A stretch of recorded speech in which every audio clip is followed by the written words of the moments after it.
A single spill of wine was all it took to end her career. Sophie Martinez, a waitress struggling with $95,000 of college debt, accidentally dropped one drop on the table of Trillionaire Victor Laurent. She watched in terror as her boss, David Cooper, apologized wildly. But as she cleaned the mess, Laurent leaned over to his partner and began speaking in fast, harsh French. He insulted her, called her a mindless servant, and laughed at her. He assumed the workers were invisible. He assumed she was ignorant. What he did not know was that Sophie's $95,000 in debt came from a master's degree in French linguistics. She stood up, looked him straight in the eye, and the words that came out of her mouth next did not just stop his breathing, they changed her entire life. The order bell on the kitchen screen beeped, a sound that had become the music to Sophie Martinez's living nightmare. It was 6 p.m. on a Thursday, and the Sapphire, a restaurant so exclusive it did not have a website, was packed. The air smelled of grilled duck and old wealth.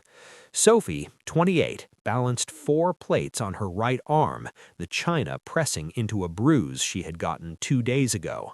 Each plate cost more than her first job. She was, by any school measure, a genius. She held a master's degree in modern languages and French studies from a top university. She could discuss political theory in 4 languages and translate medieval texts from 3 more. She was also 4 months behind her student loan payments. This crushing pressure was why she was here at the Sapphire in downtown Boston, wearing a clean black dress and smiling at people who viewed her as furniture. "Martinez, table 5 needs their receipt. Table 8 is asking for you, and the Laurent party is here. Do not mess this up." The voice belonged to David Cooper, the restaurant's floor manager. Cooper was a man who lived in a state of constant clenched terror. He managed by fear, worshiping the rich customers and terrorizing the staff who served them.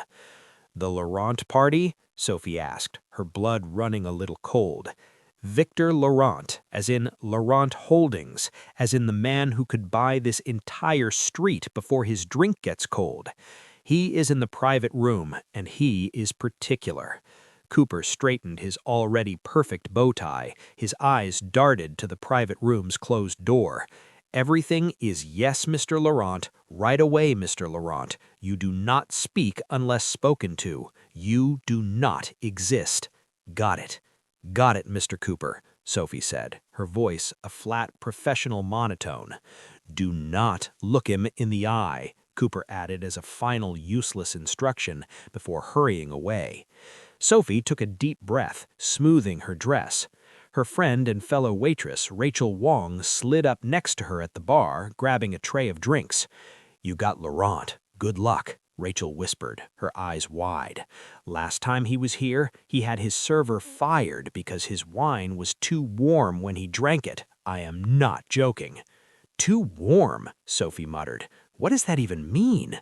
"It means he is an entitled monster," Rachel said, hoisting her tray. "Just be a ghost, Sophie. Be a ghost and get through it." Sophie nodded, but a familiar bitter heat rose in her chest. She had spent 6 years of her life becoming an expert. Her thesis on the evolution of Parisian dialects had been called groundbreaking by her professors. Now her primary professional goal was to become a ghost for a man who thought a wine could be too warm. She grabbed a heavy crystal pitcher of red wine, the liquid dark against the glass, and pushed open the heavy oak door to the private room. The room was quiet. 2 men sat at a table covered in documents. One was older, with a kind, tired face. This was Mr. Stone, Laurent's chief operating officer. The other, facing the door, was Victor Laurent. He was not what she expected. He was young, maybe late 30s, with sharp, severe features, and eyes so dark and intense they seemed to absorb the light in the room. He was wearing a dark, impeccably tailored suit, but he wore it like armor. He was radiating an aura of such profound impatience that Sophie felt it like a physical force. "Wine, sir?" she asked, her voice quiet. Laurent didn't even look up. He just waved a dismissive hand, deep in conversation with Stone. Sophie moved with practiced silent grace. She approached Mr. Stone first, filling his glass. Then she moved to Victor Laurent. She held the heavy crystal pitcher, tilting it slowly. The liquid streamed into the crystal glass. And then it happened. A piece of cork clinging to the inside of the pitcher dislodged and fell into the glass with a tiny splash. The smallest, most insignificant drop of wine escaped the rim. It was not a spill, it was a microdroplet, a single, tiny drop of wine that landed on the dark wood of the table, inches from a stack of financial documents. She froze. Victor Laurent stopped talking. The silence was absolute. He slowly, deliberately turned his head. His eyes did not look at her. They looked at the single drop of wine. He stared at it for 1 second, 2. Then he lifted his gaze to her. It was not anger. It was a cold, pure, dismissive contempt that was far worse. "Mr. Cooper?" he called, his voice cutting through the heavy door. Sophie felt her stomach turn to ice. She hadn't even spilled it on him. It was a single drop on the table. The door flew open, and Cooper rushed in, his face pale with panic. "Mr. Laurent, is everything all right? I am in the middle of a My $1 trillion apologies." negotiation, and I have to be interrupted by this. Sir, I am so sorry," Sophie began, her voice shaking slightly. "It was just one—" "Quiet," Cooper hissed at her, his eyes wide with fear. He pulled a pristine white handkerchief from his breast pocket and personally dabbed at the single offending drop of wine as if it were toxic waste. "I apologize, Mr. Laurent, profusely. It will not happen again. I will remove her from your service immediately." Laurent leaned back in his chair, his eyes still locked on Sophie. He looked at her, really looked at her, with her dark hair pulled back in a tight bun and her face pale with humiliation. He then turned to Mr. Stone. The Trillionaire let out a short, huffing laugh of disbelief, and then he began to speak in a language he was certain no one in this room but his associate would understand. He spoke in rapid, fluent Parisian French. "This is what is wrong with this country," he said, his voice laced with venom. "They let children do a professional's job. This place is a joke. Look at her. She is probably as empty-headed as she is clumsy. She cannot even pour wine. I would be surprised if she can even read." He smirked at Mr. Stone, expecting a commiserating laugh. Stone, to his credit, just looked uncomfortable. Laurent glanced back at Sophie, who was standing frozen, her hands at her side. He added one final dismissive insult in French. "Just get her out of my sight." Cooper, hearing the foreign language, just smiled nervously, assuming it was part of their business. "Right away, sir. Martinez, you are done here. Go to my office now." He turned to leave, but Sophie did not move. Something inside Sophie Martinez snapped. It was not just the insult. It was the years of frustration. It was the crushing debt. It was the bitter irony of being called empty-headed in the very language she had dedicated her life to mastering. She had spent sleepless nights in a library writing a 220-page thesis on the precise dialect he was now using to mock her. Cooper had his back to her, expecting her to follow. Mr. Stone was looking down at his papers, embarrassed. Victor Laurent was already turning back to his documents, having dismissed her from his reality. Sophie took one steadying breath. The fear was gone, replaced by a cold, sharp clarity. She did not speak to Cooper. She spoke directly to Victor Laurent. She said in perfect, unaccented, academic-grade French, "Sir, your assumption is incorrect." The entire room stopped. Cooper froze, his hand on the doorknob. Mr. Stone's head snapped up, his jaw slack. Victor Laurent's hand, which was reaching for his pen, stopped dead. He did not turn around. He just froze, his entire body rigid. Sophie continued, her voice not loud but carrying the precise, cutting authority of a professor addressing a disruptive student. "I am not empty-headed," she continued in flawless French, "and I can, in fact, read.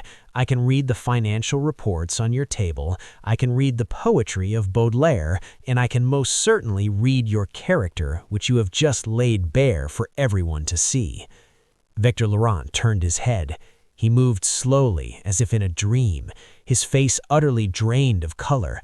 The arrogance, the impatience, the sheer power, it all evaporated, replaced by a look of profound, unadulterated shock. He stared at her as if she had just grown a second head. Cooper, hearing this stream of what was to him gibberish, spun around. "Martinez, what in God's name do you think you are doing? I told you to get out." Sophie ignored him. She held Victor Laurent's gaze. "Furthermore," she said, switching to the same Parisian dialect he had used, her accent flawless, "my competence is not defined by a single drop of wine, just as a man's character should not be defined by the money in his bank. But you, sir, are making that a very difficult argument to support."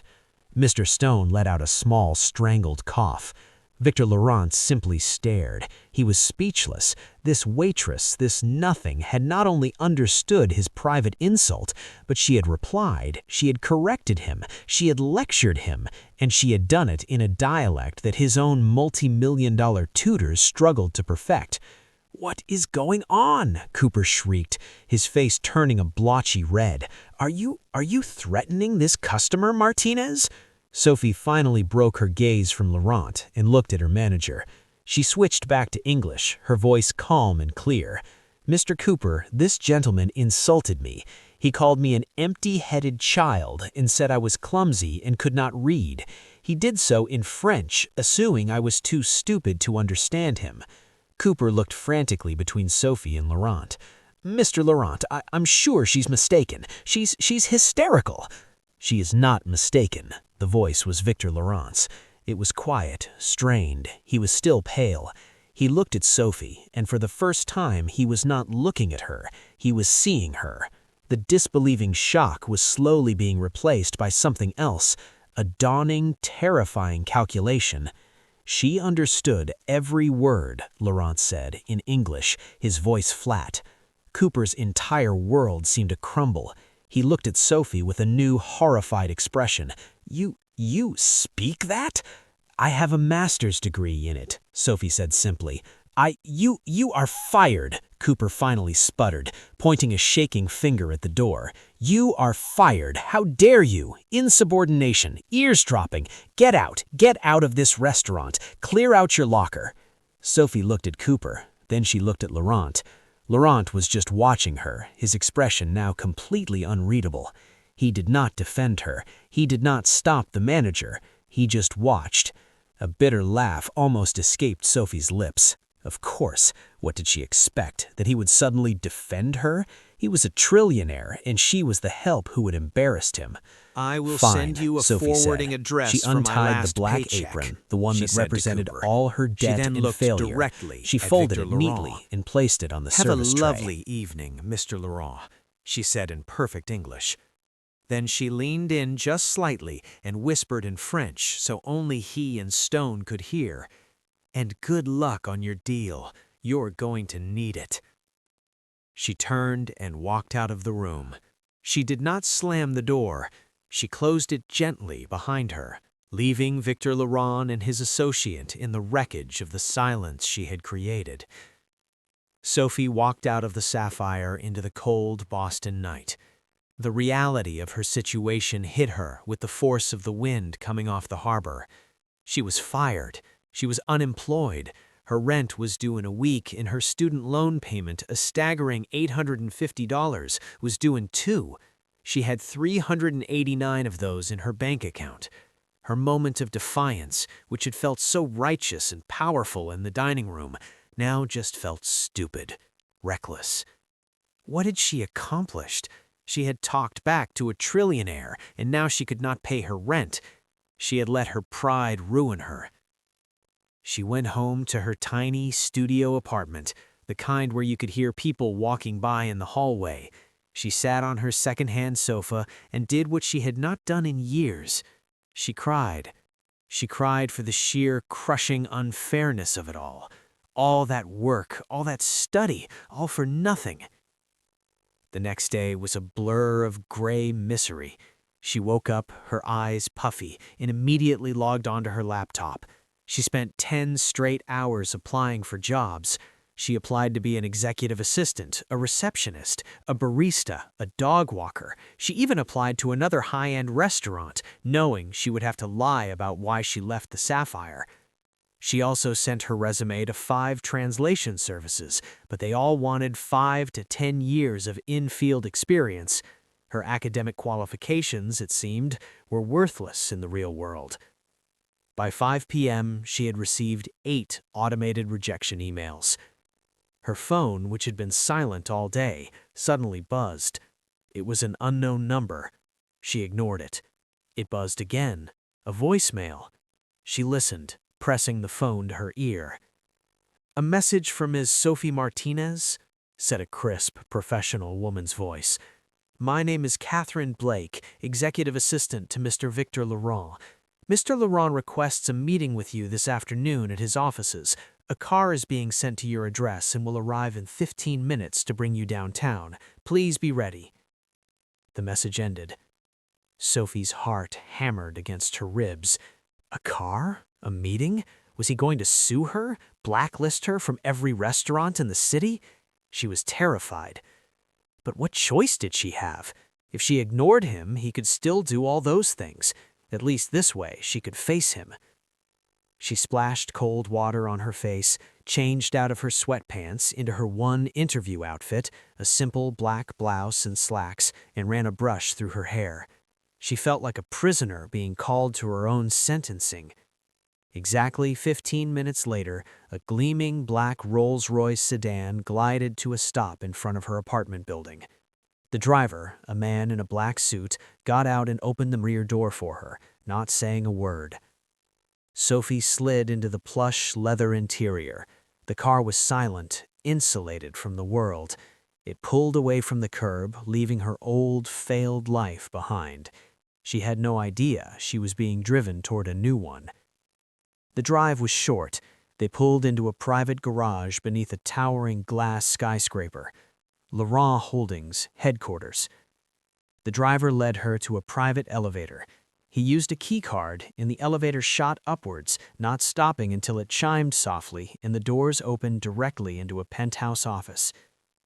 The office was vast. 3 of its walls were floor-to-ceiling glass, offering a staggering 180-degree view of Boston and the harbor. The furniture was minimal, expensive, and severe, and at the massive black desk, staring out the window, stood Victor Laurent. He was in his shirt sleeves, his suit jacket gone. He looked like he had not slept. "Ms. Blake, you can go. Hold all my calls," he said, not turning. The assistant who had called Sophie, a woman as sharp and severe as the office, nodded once and vanished through a side door. The elevator doors slid shut behind her, leaving her alone with him. The silence was deafening. He finally turned to face her. His expression was not angry, it was calculating, intense. He looked at her the way he had in the restaurant, but the contempt was gone, replaced by a raw, unsettling curiosity. "You have a master's in linguistics," he stated. It was not a question. "Yes," Sophie said, her voice small but steady. "From where?" "Harvard." He nodded slowly. "My alma mater. My father endowed their new language center." Sophie's heart sank. Of course, this was the old boy network. He was going to have her degree revoked. "He never mentioned the linguistics department," Laurent continued, walking slowly toward her. "He considered it a soft science, a waste of tuition. He said it was her hobby." He stopped a few feet from her. "Last night, you spoke in a Parisian dialect. Your accent was flawless, better than my own. I pay my tutors $700 an hour, and they do not sound as good as you." "I spent a year in Paris for my thesis," Sophie said, finding her footing. "I lived it." "You lived in Paris and you were serving me duck?" he said, more to himself than to her. He seemed genuinely baffled by the disconnect. "Student loans, Mr. Laurent. They do not pay themselves." He stared at her for a long moment. "Last night I was an arrogant fool. What I said was inexcusable. It was the result of a very high-stress negotiation, but that is no excuse. I am sorry." The apology hung in the air, feeling as strange and foreign in that room as her French had in the restaurant. "Thank you," Sophie said, quietly. "But I did not bring you here to apologize," he said, his tone shifting back to business. "I brought you here because I have a problem." He gestured to his desk, where the same documents from the restaurant were spread out. "This is a $3 billion deal, a technology infrastructure project. My partners are a consortium based in Lyon, the same consortium, I'm sure, whose dialect you just perfected." He paused, his eyes narrowing. "The deal is falling apart. We're arguing over contractual nuances.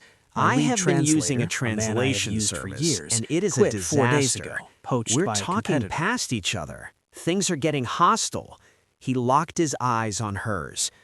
My associate, Mr. Stone, was impressed. I was more than impressed. You did not just understand what I said. You understood the subtext, the insult, the nuance. He walked back to his desk and picked up a single sheet of paper. "I called the Sapphire this morning," he said. "I spoke to Mr. Cooper." Sophie braced herself. "I informed him that his behavior was appalling, that you were the most professional person in that room, and that if he ever wanted a single member of my board, my company, or anyone I have ever spoken to set foot in his establishment again, he would issue you a formal apology and offer you your job back with a promotion to manager." Sophie blinked. He did? He agreed?" "Of course," Laurent said dismissively. "You can have your old job back, Miss Martinez. You can go back to pouring wine for men like me." He slid the piece of paper across the desk.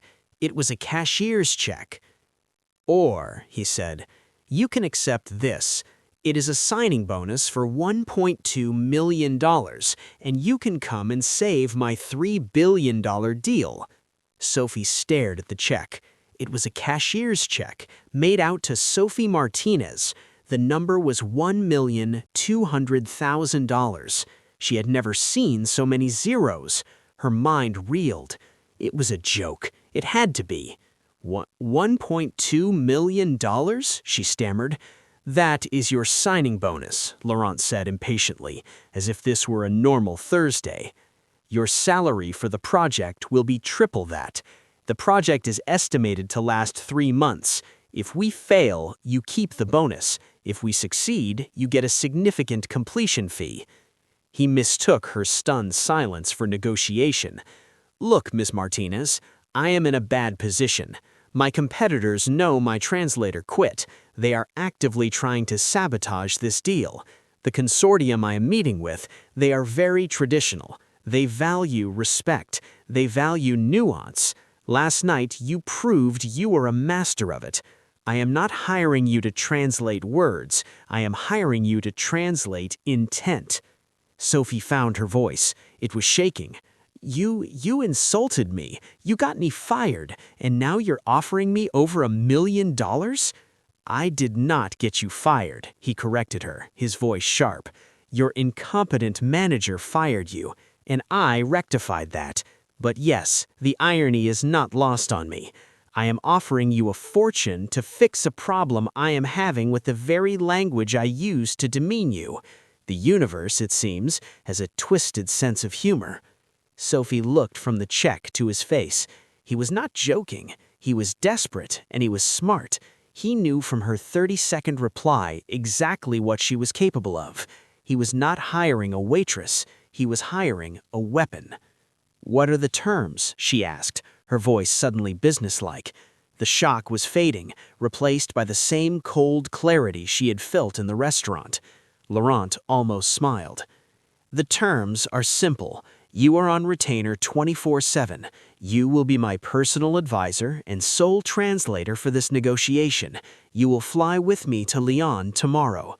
Tomorrow? The negotiations are in person. You will have an office here, an expense account, a new wardrobe. Miss Blake will handle everything. All you have to do is what you did last night. Listen to what they are really saying. Sophie thought of her $95,234.16 in debt. This check would erase it.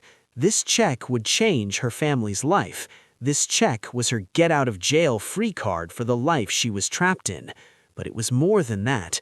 It was validation. It was the chance to use her skills, the chance to be in the room where it happens, not serving the wine. "I have one condition," Sophie said. Laurent raised an eyebrow. "I am not your assistant. I am not your servant. I am your linguistic and cultural advisor. You will treat me as a professional. When I am in that room, my word on language and culture is final. If I tell you not to say something, you do not say it. If I tell you that you have misunderstood, you listen. I am not an employee. I am a consultant. Is that clear?" The shadow of a genuine smile touched Victor Laurent's lips. "Miss Martinez, for $4.8 million, you can call yourself whatever you want, as long as you save this deal. Is that clear?" "Crystal," Sophie said. "Good. Welcome to Laurent Holdings." He pointed to the check. "Deposit that on your way to see Miss Blake. She is waiting for you. A car will take you to get a passport expedited, and then to a tailor. We fly at 6 a.m. The next 24 hours were a surreal blur. Sophie was whisked from the bank where the teller's hand shook as they processed the deposit, to a high-end salon, to a private tailor who measured her for a dozen bespoke suits and business dresses, all in muted, powerful colors. She was given a new laptop, a new phone, and a portfolio of the deal's sticking points. She did not sleep. She spent the entire night in her new temporary corporate apartment, which was larger than her entire old building, poring over the documents. She read the mistranslated emails, the faulty contracts. She instantly saw the problem. The translation service Laurent had used was using formal classical French, but the consortium's internal memos, which had been poorly translated, were peppered with a specific regional Lyonnaise dialect. The translators were missing the colloquialisms. They were translating, "We must wait for the bread to rise," as a poetic musing. She knew it was a common business idiom, meaning, "We are waiting for the regulatory committee to give the unofficial go-ahead." Laurent's side had been replying to idiomatic expressions with sterile legalistic English. They were not just talking past each other, they were insulting each other. Laurent's side seemed blunt and untrusting, and the French side seemed flaky and non-committal. She was walking into a minefield. At 5 a.m., she met Victor Laurent and Mr. Stone at a private airfield. Laurent was back in his suit armor, his face grim. He nodded at her. "Miss Martinez, you look different." "So do you, Mr. Laurent," she said. She was wearing a dark navy suit, her hair in a sleek professional chignon. The waitress was gone. They boarded the Gulfstream G800. As the jet climbed over the dark Boston skyline, Sophie opened her laptop. "We need to talk," she said. "We are not going to win this by arguing the contract points." Laurent and Stone looked at her. "We are going to win this," she said, "by offering an apology." "An apology?" Laurent balked. "For what?" "Their indecision." "An apology," Sophie said, her voice firm, "for our arrogance. We have been translating their courtesy as weakness, and our directness as strength. It's the other way around. We've been shouting at them in a language they understand all too well. We're going to start this meeting by me apologizing on your behalf for the cultural ignorance of our previous translators. We're going to show humility, and then we are going to fix this." Victor Laurent stared at the woman who had served him wine 48 hours ago. He was about to argue, but he saw the look in her eyes. It was the same look she had had in the restaurant, a look of absolute, unshakable certainty. He nodded. "Do it." The boardroom in Lyon was an exercise in opulent power. A single polished slab of mahogany stretching 30 feet, surrounded by floor-to-ceiling windows that looked out over a cityscape of stone and glass. On one side sat Victor Laurent, Mr. Stone, and Sophie Martinez. On the other sat Monsieur Dubois, the patriarch of the consortium, and his 3 sons, along with their own legal team. And at the end of the table sat a man introduced as Monsieur Rousseau, their lead translator. Sophie recognized him, or rather, she recognized his name. She had read a paper he had published. He was brilliant, but known for being ruthless. The mood was ice cold. Monsieur Dubois, a formidable man in immaculate white robes, had not smiled. The meeting began in English. "Mr. Laurent," Dubois said, his voice a deep rumble, "we are displeased. Your contracts are aggressive. Your timelines are disrespectful. We feel you do not understand the way we do business." Laurent tensed, about to retort. Sophie placed a hand gently on the portfolio in front of him, the prearranged stop signal. She began in perfect formal French. "Your Excellency, Monsieur Dubois, may I be permitted to speak?" Dubois and his sons registered a flicker of surprise. Their own translator, Rousseau, narrowed his eyes. "You may," Dubois said, curious. "My name is Sophie Martinez," she said. "I am Mr. Laurent's senior cultural and linguistic advisor. I have only just been brought onto this project, and I must begin on behalf of Laurent Holdings with an apology."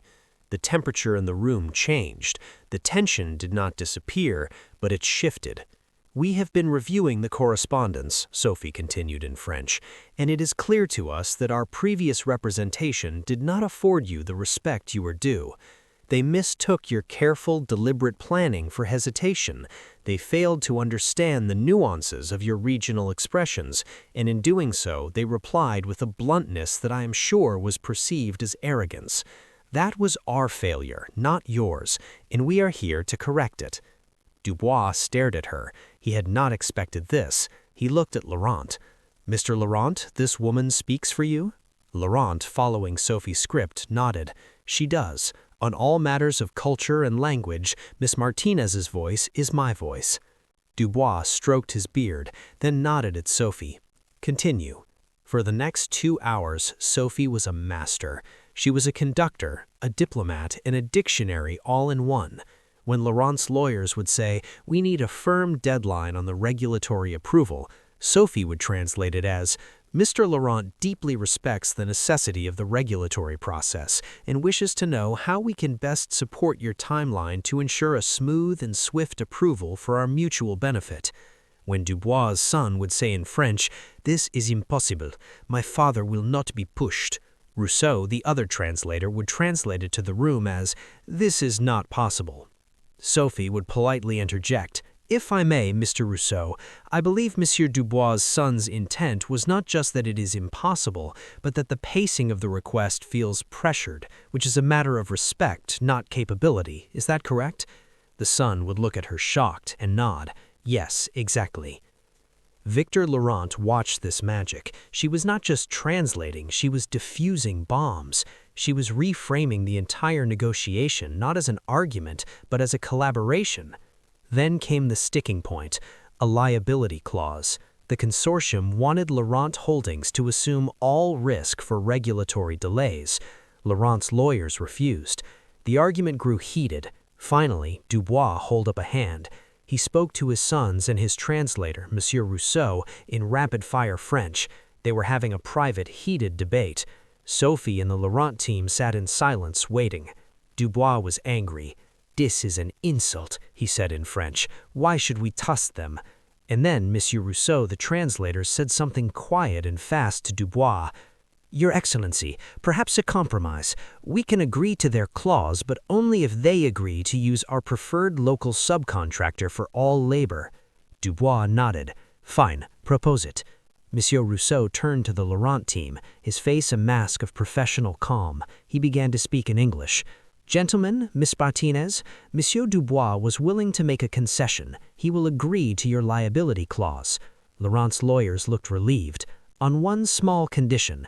As a show of goodwill, he requests that you prioritize hiring local labor as opportunities allow, a symbolic gesture." Stone brightened. "That is it? A symbolic gesture. Absolutely. We can put that in a memorandum. It is not even a contractual change. Laurent looked at Sophie. She was staring, not at Rousseau, but at her notepad. Her face was pale. "Ms. Martinez?" Laurent asked, his voice low and steady. "May I have a word with you and Mr. Stone in private for 1 minute?" The request was a breach of protocol. The French team looked annoyed. Rousseau looked nervous. "It is urgent," she said. Laurent, honoring his promise, stood up. "5 minutes, gentlemen. Please excuse us." They stepped into the private answer room. The second the door closed, Laurent grabbed her arm. "What is it? That was great news. We won." "We are being cheated," Sophie said, her voice shaking with adrenaline. "That translator, Rousseau, he is lying." "What?" Stone said. "What do you mean, lying?" "He did not translate what Dubois said. He didn't even translate what he said. He is inserting his own agenda." "Explain," Laurent said, his eyes turning to dark ice. "Rousseau proposed a compromise to Dubois. He did not say local labor. He said their preferred local subcontractor, singular. And when he translated it for us, he changed it to local labor as opportunities allow. He softened it. He is playing both sides." "Why?" Stone asked. "I do not know," Sophie said, "but a preferred local subcontractor is not a symbolic gesture. It is a multi-million-dollar kickback. He is trying to slip it past us and past them. He's likely getting paid by this subcontractor. He is sabotaging the deal for his own profit." Laurent said. Laurent You were was just silent a for a beat. standard The level translator, of deception that you would was not staggering. catch the He had been difference about to between walk local right into labor it. and a preferred subcontractor. He is betting that you are just like the last ones. "What do we do?" Stone asked, panicked. "We cannot accuse him. We will insult Dubois and blow the whole deal." Laurent looked at Sophie. The trust in his eyes was absolute. "What do you do, Miss Martinez? This is your room." Sophie's mind raced. She could not accuse Rousseau in English. It would be her word against his. She could not accuse him in front of Dubois. It would cause a massive loss of face. She had to expose him, but she had to do it to him and let him hang himself. "I have an idea," she said, "but you have to follow my lead. Do not react. And Mr. Laurent, I need you to look angry, not at him, at me." Laurent looked confused. "I do not understand." "You are not supposed to," she said. "They are not supposed to. Just trust me." They re-entered the boardroom. The atmosphere was expectant. Mr. Rousseau, the translator, looked smug. "Our apologies, gentlemen," Victor Laurent said, his voice hard as steel. He sat down and did not look at Dubois. He glared, as requested, at Sophie. "Mr. Rousseau," Laurent said in English, "your translation was a symbolic gesture. My advisor," he said the word with a slight sneer, "seems to think this is a more binding request. She is cautious." Sophie kept her face down, as if she were being reprimanded. Rousseau smiled, a thin, oily smile. "It is merely a sign of mutual respect, Mr. Laurent, a cultural necessity. Your advisor is perhaps unfamiliar with the scale of such deals. It is nothing for your lawyers to worry about." He was patronizing her. He too saw her as the help who had gotten lucky. "I see," Laurent said. "So you are confirming it is a non-binding request for local labor." "Precisely," Rousseau said. "Good." Laurent leaned back. "Then we have a deal." Mr. Stone looked at Sophie in panic. What was she doing? She was letting it happen. Dubois looked pleased. "Excellent. We will have the final contracts drawn up." Everyone began to gather their papers. The deal was done. Sophie waited until Dubois had stood up, until Rousseau was shaking Mr. Stone's hand, smiling his false smile. Then she spoke. She did not speak in English. She did not speak in the formal French of the meeting. She spoke directly to Mr. Rousseau in a sharp, cutting Marseille dialect, a dialect known in the linguistic world as the language of street confrontation and a good intellectual fight. "Mr. Rousseau," she said, her voice clear and carrying across the room. Rousseau froze, his hands still holding stones. "You are a very skilled man," Sophie continued in French, a polite smile on her face. "I was just reading your 2020 paper on contractual false friends in French negotiations. It was brilliant, especially your section on the preferred subcontractor gambit." Rousseau's face went from smug to ashen in a fraction of a second. He looked as if she had physically struck him. Dubois and his sons, who had been talking among themselves, stopped and turned. They heard the shift in language. They saw the look on Rousseau's face. "What is this?" Dubois asked, his voice sharp. "What did she say?" I was just telling Mr. Rousseau how much I admired his academic work," Sophie said, switching back to the formal French, her voice full of false innocence. "He wrote a fascinating paper on how dishonest translators can attempt to slip kickback clauses into negotiations, specifically by using the term a preferred subcontractor, when their client simply meant local labor. It is a classic deceitful tactic." She held Rousseau's gaze, her smile unwavering. "A lesser translator might have missed it, but you and we know the difference, do we not, Mr. Rousseau?" There was a terrible, profound silence in the room. Rousseau was trapped. He was sweating. Dubois was not a stupid man. He looked at Rousseau, and he understood instantly. He had been played. They had been played. "Rousseau," Dubois said, his voice terrifyingly quiet, "is this true? Did you attempt to deceive me and my guests?" "Your Excellency, it was a misunderstanding, a linguistic nuance," Rousseau pleaded, his career evaporating before his eyes. "A nuance?" Dubois roared, his voice bouncing off the glass.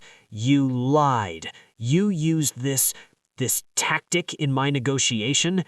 "He did," Sophie said quietly, her voice cutting through Dubois' rage. "He proposed it to you as a compromise, and then he deliberately mistranslated it to us as a symbolic gesture. He was robbing you both." Dubois' face was purple with rage. He snapped his fingers. Two large security guards who had been standing by the door entered the room. "Get this thief out of my sight," Dubois commanded. "He will be finished in this city. He will be finished in this entire hemisphere." Rousseau, pale and shaking, was physically escorted from the room. The room was silent again. The deal, which had been done, was now in tatters. The trust was broken. Mr. Stone looked like he was going to be sick. Laurence just stared at the door where Rousseau had vanished. Sophie, her heart hammering, turned to Dubois. "Your Excellency," she said, bowing her head slightly, "we deeply apologize. This was a violation of your trust, of our trust." Dubois looked at her, his anger still radiating. You knew it, you heard it, and you exposed it." "It was my job to protect my clients, sir," Sophie said, "and it was my duty to protect the honor of this negotiation." Dubois stared at her for a long, agonizing moment. Then a slow, deep laugh started in his chest. It was not a happy laugh, but it was not an angry one. It was a laugh of pure, astonished respect. "Mr. Laurent," Dubois boomed, turning to Victor, This woman, she has the eyes of a hawk and the courage of a lion. Where did you find her?" Laurent, who had been watching Sophie with an expression of sheer awe, finally spoke. "She found me, Your Excellency." "Huh," Dubois slapped the table. "I see. Well, the snake is gone from our garden. Now let us talk, really talk, with no more lies." He looked at Sophie. "And you, Miss Martinez, you will sit next to me.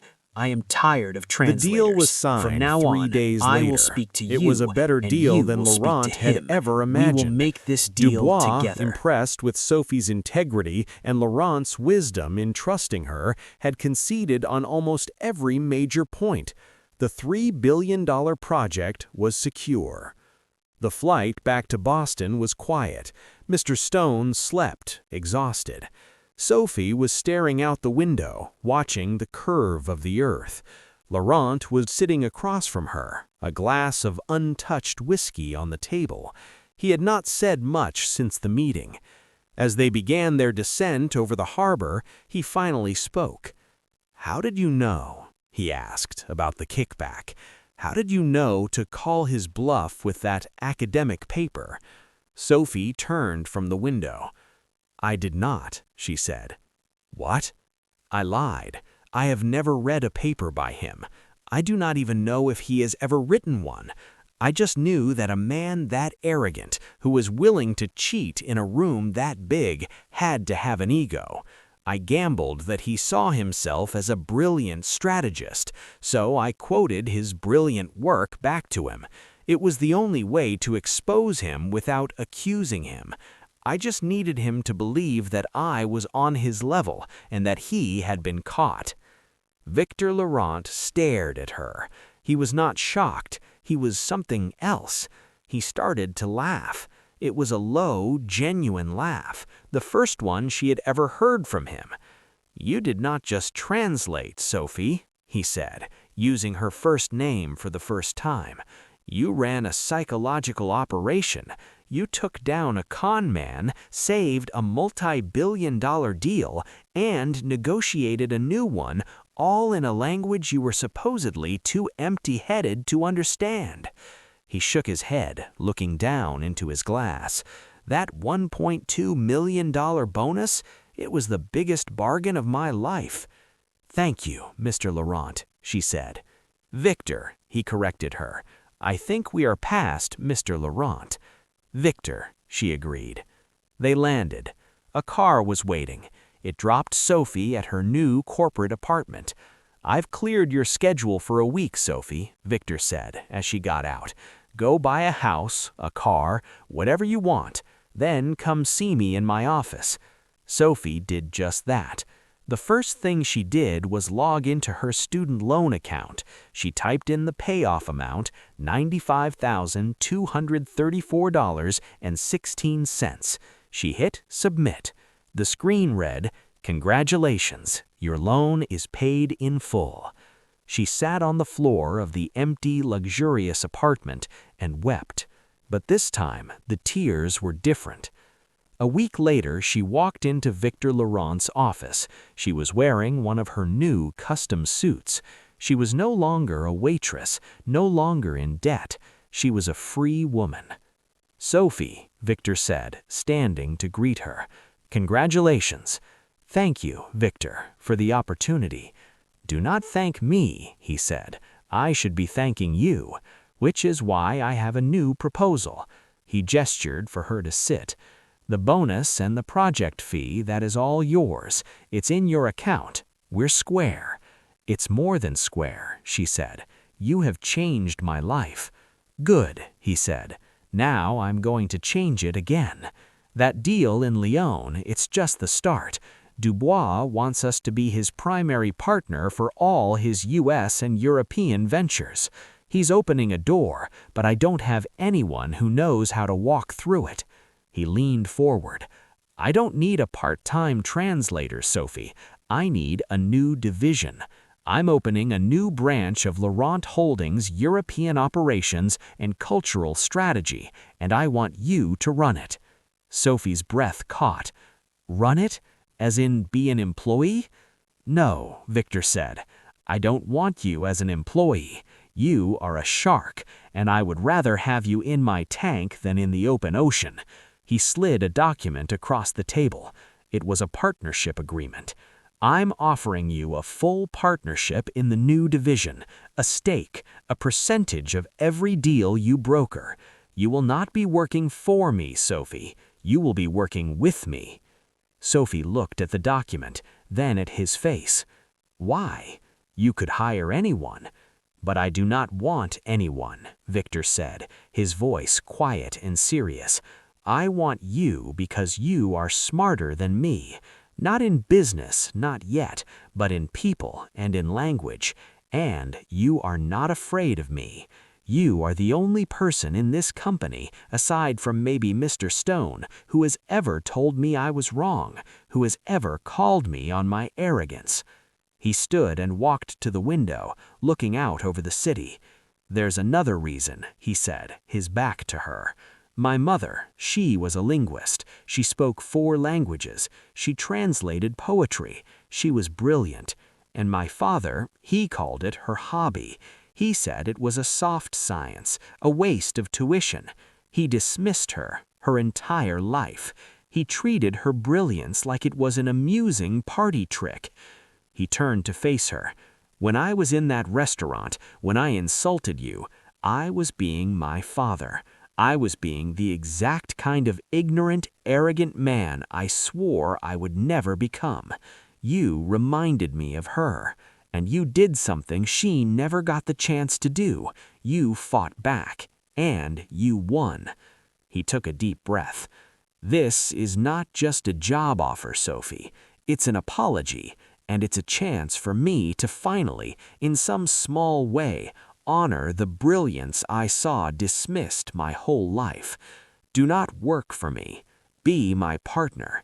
Help me build something that lasts." Sophie Martinez, the waitress who was once fired for a single drop of wine, looked at the trillionaire who had insulted her. He was not just offering her a job or money, he was offering her respect. She stood up and extended her hand. "On one condition," she said. Victor smiled, knowing this was coming. "Name it." "We, the new division, will set up a scholarship fund at Harvard's linguistics department, a full-ride scholarship in your mother's name, so that the next brilliant mind who masters a language doesn't have to choose between their passion and a lifetime of debt, so they never have to pour wine for a man like you." Victor Laurent looked at her hand. He did not hesitate. He grasped it firmly. "Done," he said. "Welcome to the company, partner." The story of Sophie Martinez reminds us that our true worth is not determined by our job title or the uniform we wear. It is determined by our knowledge, our character, and our courage. Sophie had a skill that the world had overlooked, but when the moment came, she was ready. She turned an insult into an opportunity, and an opportunity into an empire. She did not just get revenge, she got respect, and she used her new power to lift others up with her. True power is not about being the loudest person in the room, like Victor Laurent was. It's about being the person who understands what is really being said. What do you think about Sophie's incredible comeback? Have you ever been in a situation where someone underestimated you? Let us know your story in the comments below. We read every single one. If this story inspired you, please show your support by hitting that like button. Share it with someone who needs to hear it. And most importantly, subscribe to our channel for more real-life stories of karma and triumph. Thank you for watching. We'll see you in the next.